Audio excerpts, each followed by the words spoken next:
열왕기하 20장 1절부터 11절까지.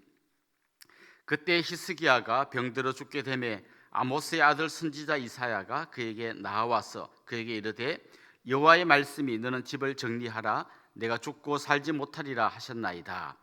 히스기야가 낯을 벽으로 향하고 여호와께 기도하여 이르되 여호와여 구하오니 내가 진실과 전심으로 주 앞에 행하며 주께서 보시기에 선하게 행한 것을 기억하옵소서 하고 히스기야가 심히 통곡하더라. 이사야가 성읍 가운데까지도 이르기 전에 여호와의 말씀이 그에게 임하여 이르시되 너는 돌아가서 내 백성의 주권자 히스기야에게 이르기를 왕의 조상 다윗의 하나님 여호와의 말씀이 내가 내 기도를 들었고 내 눈물을 보았노라. 내가 너를 낫게 하리니 내가 3일 만에 여호와의 성전에 올라가겠고 내가 네 달에 15년을 더할 것이며 내가 너와 이승을 아수르 왕의 손에서 구원하고 내가 나를 위하고 또 내 종 다윗을 위함으로 이승을 보호하리라 하셨더라. 이사야가 이르되 무화과 반죽을 가져오라 하매 무리가 가져다가 그 상처에 놓으니 나으니라. 히스기야가 이사야에게 이르되 나를 낫게 하시고 3일 만에 여호와의 성전에 올라가게 하실 무슨 징표가 있나이까 하니 이사야가 이르되 여호와께서 하신 말씀을 응하게 하실 일에 대하여 여호와께로부터 왕에게 한 징표가 이 말이이다.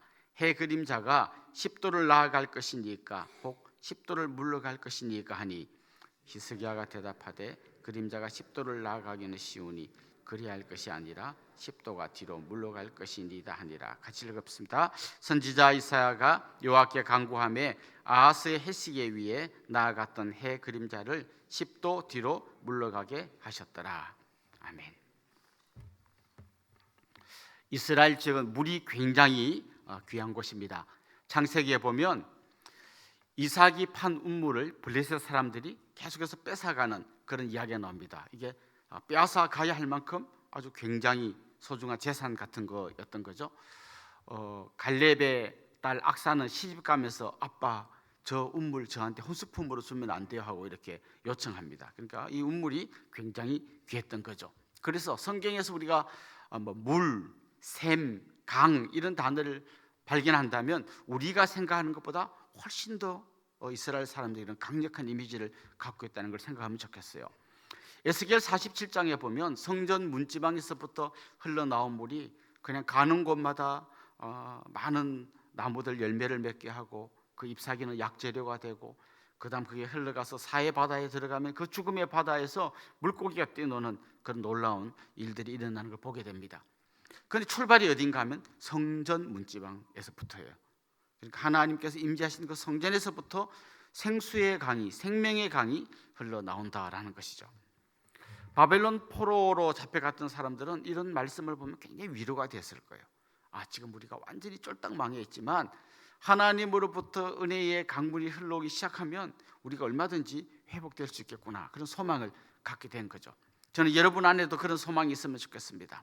내가 치유되려면, 회복되려면 이 생수의 강, 하나님으로부터 출발한 이 은혜의 강물이 내게로 흘러와야 된다.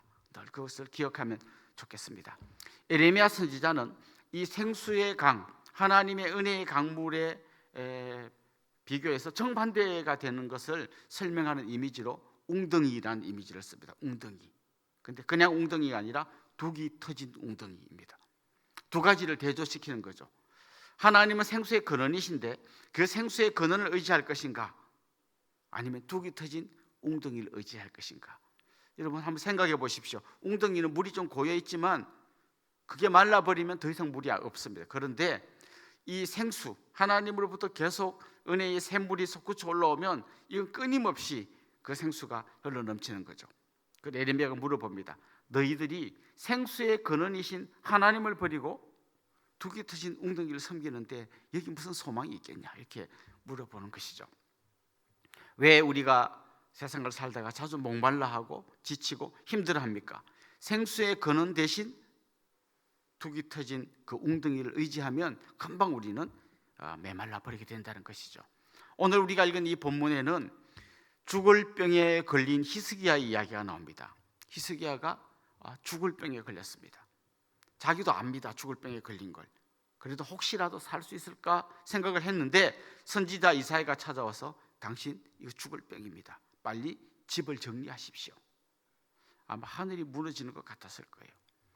여러 기록을 참고해 보면 이때 히스기야의 나이가 39살입니다. 39살에 한참 힘있게 살아갈 그때 그가 지금 죽을 병에 걸려 있습니다. 오늘 본문에 보면 그가 낯을 벽으로 향하여 기도했다 이렇게 되어 있습니다. 아마 벽을 바라보고 기도했겠죠. 그런데 사실 눈앞에 보이는 벽보다 더 높은 벽이 그의 앞에 가로막혀 있었습니다. 도저히 자기가 넘을 수 없는 벽, 자기가 어떻게 해볼 수 없는 거대한 벽이 자기 앞에 딱 버티고 있는 거죠. 그게 무슨 벽입니까? 죽음이라고 하는 벽입니다. 어떻게 그걸 넘을 수 있겠습니까? 그래서 그가 오늘 본문 3절에 보면 이렇게 기도합니다. 여호와여 구하오니 내가 진실과 전심으로 주 앞에 행하며 주께서 보시기에 선하게 행한 것을 기억하옵소서 하고 히스기야가 심히 통곡하더라 이렇게 되어 있습니다. 이 기도를 잘 보면요, 약간 좀 교만한 기도처럼 보여요. 하나님, 내가 지금까지 진실하게 살지 않았습니까? 내가 정말 전심으로 주님 앞에 살지 않았습니까? 그러니 저를 좀 고쳐주십시오. 제가 잘했으니까 잘한 그 결과를 저한테 주십시오. 이렇게 기도하는 것처럼 보입니다. 그런데 사실 오늘 이 이야기와 똑같은 내용을 담고 있는 게 이사야 38장에 나옵니다. 그게 보면 기도가 좀 더 구체적으로 나오는데요, 이런 표현이 나옵니다. 죽고 사는 것이 하나님의 말씀에 달려 있습니다. 내 생명도 하나님께 달려 있습니다. 원하건대 나를 치료하시며 나를 살려주옵소서. 그는 지금 이 위기의 순간에 이 죽음 앞에서 생수의 근원이신 하나님께 기도하고 있습니다. 그렇습니다. 우리가 하나님의 생수를 경험하는 가장 확실한 길은 기도하는 거예요. 반대로 하나님께 기도하지 않고 둑이 터진 웅덩이를 붙들고 있으면 거기에는 어떤 소망도 생기지 않습니다. 이 열왕기서에 보면 둑이 터진 웅덩이를 붙들고 있던 수많은 사람들의 이야기가 나옵니다. 그 사람들은 엉뚱한 데 가 있었어요. 거기서는 답을 찾지 못했습니다. 그런데 생수의 근원이신 하나님께 기도로 나아갔을 때 하나님께서 구원해 주시고 하나님께 그는 일평생 찬양을 돌리겠다고 약속했습니다.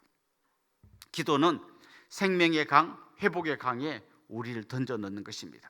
기도하기 전에 가장 약하고 비참한 모습으로 나왔더라도 기도 속에서 생수의 근원이신 하나님의 손을 붙드는 순간 그분의 샘에서 물을 깊게 되고 그게 바로 우리가 기도하면서 응답을 체험하는 것이죠. 아하시아라고 하는 이 열왕기서의 좀 앞부분에 나오는 왕은 자기가 병에 걸리니까 바알세붑을 찾아가서 우상을 찾아갔습니다. 그는 둑이 터진 웅덩이에 가서 매달렸어요. 그러나 진짜 답은 오늘 본문이 알려주는 것처럼 생수의 근원이신 하나님께 나아가야 한다는 거죠. 자, 한번 보십시오. 우리는 이 본문을 보면서 이런 공식을 하나 만들어냅니다. 우리가 간절히 열심히 하나님께 기도하면 하나님께서 들어주신다. 맞아요. 근데 사실은 그것보다 더 강력한 응답을 오늘 본문은 보여줍니다. 오늘 본문에 나오는 히스기야가 얼마 동안 기도했습니까? 얼마 동안 기도하고 응답받았습니까? 40일 금식 기도했습니까? 오늘 본문에 보면 그가 하나님께 기도하고 이사야는 너 죽는다 고 이야기했고 그는 하나님께 기도하고 이사야가 갑니다. 그런데 성읍 중간도 가기 전에 하나님께서 다시 돌아가서 히스기야에게 병이 나을 것을 약속해 주라는 그 말씀을 전해 주라고 합니다. 그 당시에 그 예루살렘 성읍의 크기를 대충 계산해 보면 한 30분도 안 걸렸을 것 같아요. 30분도 안 돼서 하나님께서 너 가서 응답해 주라 이렇게 말씀하십니다. 이 말은 무슨 말인가 하면 마치 하나님께서 지금 히스기야가 기도하기만 하면 들어주시려고 막 기다리고 있는 것처럼 보입니다. 이런 장면이 있잖아요. 아이가 아빠한테 막 혼납니다. 빨리 잘못했습니다 해야 아빠가 이제 혼을 안 내고 용서해 줄 건데 애가 막 버팅기고 있습니다. 그때 엄마가 옆에서 말하죠. 야, 얼른 아빠께 잘못했다 빌어. 얼른. 그때 애가 이제 마지못해서 잘못했습니다. 그러면 아빠가 용서해 주면서 다음부터는 절대 그러지 마 이렇게 이야기합니다. 아빠도 지금 기다리는 거죠. 빨리 너 얼른 잘못했다고 해. 그래야 내가 용서해 주지. 기다리고 있다가 잘못했습니다 하니까 바로 용서해 줍니다. 하나님은 우리에게 가장 좋을 때 응답하시는 분인데 하나님 마음의 중심은 그거예요. 어떻게든 우리의 기도에 응답하시려고 기다리고 있는 거예요. 그냥 주면 이게 은혜인지도 모르고 그냥 내 멋대로 사니까 얼른 기도해봐. 그러면 내가 이 기도를 듣고 응답해 줄게 기다리고 있는 거죠. 그 생수의 근원이신 하나님께는 무한한 자원이 있습니다. 웅덩이는 조금 하다가 금방 말라버리지만 하나님께는 모든 것을 들어주실 수 있는 능력이 있으십니다. 그 하나님께서 이 히스기야를 치료해 주시는 게 오늘 본문의 내용인 거죠. 자, 그런데 오늘 이 본문에 보면 네가 이제 낫게 될 거라고 이사야 선지자가 이야기해 주잖아요. 그러면 아멘 하면 되잖아요. 근데 히스기야가 한 가지 요구를 합니다. 이사야가 이렇게 말했거든. 네가 나을 거고 3일 만에 하나님 성전에도 올라갈 거다. 그랬더니 요구를 합니다.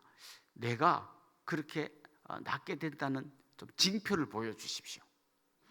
사실 3일 만에 성전에 올라간다 했으니까 3일 있어 보면 알 거 아닙니까? 나았는지 안 나았는지. 그럴 때 그는 지금 하나님께 징표를 구합니다. 그러면서 구한 징표가 뭡니까? 이 해시계의 그림자가 뒤로 물러가게 그가 기도합니다. 10도 뒤로 물러가게 해주십시오. 그렇게 요구를 합니다. 그런데 오늘 본문을 잘 보면 11절 마지막에 우리 읽었던 본문에 이렇게 되어 있습니다. 선지자 이사야가 여호와께 간구하며 아하스의 해시계 위에 나아갔던 해 그림자를 10도 뒤로 물러가게 하셨더라. 이게 아하스라는 말이 나옵니다. 아하스는 히스기야의 아버지죠. 그러니까 그 아버지 때 만들었던 해시계가 있었는데 그 해시계의 그림자가 뒤로 10도 물러갔다라는 것을 이야기합니다. 여기에 아하스라는 말을 빼도 하나도 이 본문이 어색하지 않습니다. 그 앞에 몇 번 해시계 이야기할 때는 아하스란 말이 안 나와요. 그냥 해시계의 그림자가 앞으로 갈래 뒤로 갈래 이런 얘기를 계속 하는데 오늘 11절에 보면 아하스의 해시계가 그의 그림자가 뒤로 10도 물러가게 하더라고 이야기합니다.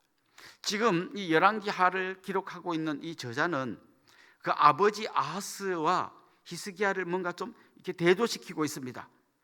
아하스의 이야기에 보면 어떤 이야기가 나옵니까? 아람과 북이스라엘의 동맹군이 막 쳐들어오려고 할 때 아하스는 생수의 근원이신 하나님께 나아가지 않고 아수르에 가서 조공을 바치면서 제발 도와달라고 이야기합니다.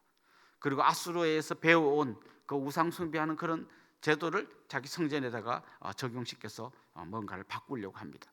자, 보십시오. 아하스는 생수의 근원이신 하나님 대신에 둑이 터진 웅덩이에 가서 빌었고 잠시 아수르의 도움을 받는 것 같았지만 나중에 보면 이 아수르가 히스기야 때 굉장히 나라를 위태롭게 만드는 그런 길을 열어준 거예요. 그런데 반대로 히스기야는 하나님께 나아가서 기도하고 있는 것입니다. 오늘 본문은 우리한테 질문을 던집니다.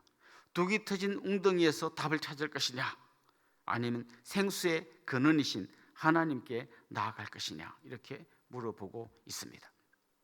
오늘 본문에 나오는 해 그림자가 10도 뒤로 물러갔다, 이거 원래 공식대로 하자면 지구가 멈춰야 합니다. 이거 어떻게 이런 일이 일어났을까요? 우리는 답을 잘 모릅니다. 멈췄는지 하나님이 그 동네만 어떤 특별한 무슨 역사를 했는지는 몰라도 분명히 그림자가 뒤로 물러가게 해주었습니다. 사실 성경 속에는 우리 인간의 지식으로는 이해 불가능한 수많은 사건들이 나옵니다. 홍해가 갈라졌습니다. 하늘에서 40년간 만나가 내렸습니다. 여리고성이 그냥 무너져 내렸습니다. 죽은 나사로가 살아났습니다. 수많은 기적의 역사들이 나옵니다. 우린 잘 모르지만 한 가지는 압니다. 하나님께서는 때때로 가장 늘 하나님의 그 일반 은총으로 아주 안정된 이 지구 우리가 사는 삶을 운행해 가시지만 때로는 한 사람을 위해서 이 우주의 법칙을 거스릴 수도 있는 겁니다. 여러분 한 명을 위해서 비가 내리게 할 수도 있고 여러분 한 명을 위해서 비가 멈추게 할 수도 있습니다. 병들면 죽는 게 정상이지만 하나님 때때로 이걸 거슬러 올라갈 수 있습니다. 인간이 넘지 못할 벽을 넘을 수 있도록 하나님께서는 우리에게 기도하라고 말씀하고 있는 것입니다. 사랑하는 성도 여러분, 생수의 근원이신 하나님께 나오십시오. 그분께 기도하십시오. 예수님은 아예 공개적으로 더 당당하게 말씀하셨습니다. 누구든지 목마르거든 내게로 와서 마시라. 나를 믿는 자는 그 배에서 생수의 강이 흘러 넘치리라. 여러분의 웅덩이 대신에 생수의 근원이신 주님께로 나아갈 수 있기를 주님의 이름으로 축원합니다. 기도드리겠습니다. 하나님 아버지, 둑이 터진 웅덩이 앞에서 물을 기르려고 애쓰고 힘쓰며 살아가진 않았습니까? 저희를 불쌍히 여겨주시고 하나님께서 기뻐하시는 귀하고 복된 삶 살기를 원합니다. 기도를 통하여 생수의 근원이신 하나님께 나아가게 하여 주시고 주님께서 부어주시는 그 풍성한 생명의 능력을 경험하게 하여 주시옵소서. 예수님의 이름으로 기도드립니다. 아멘.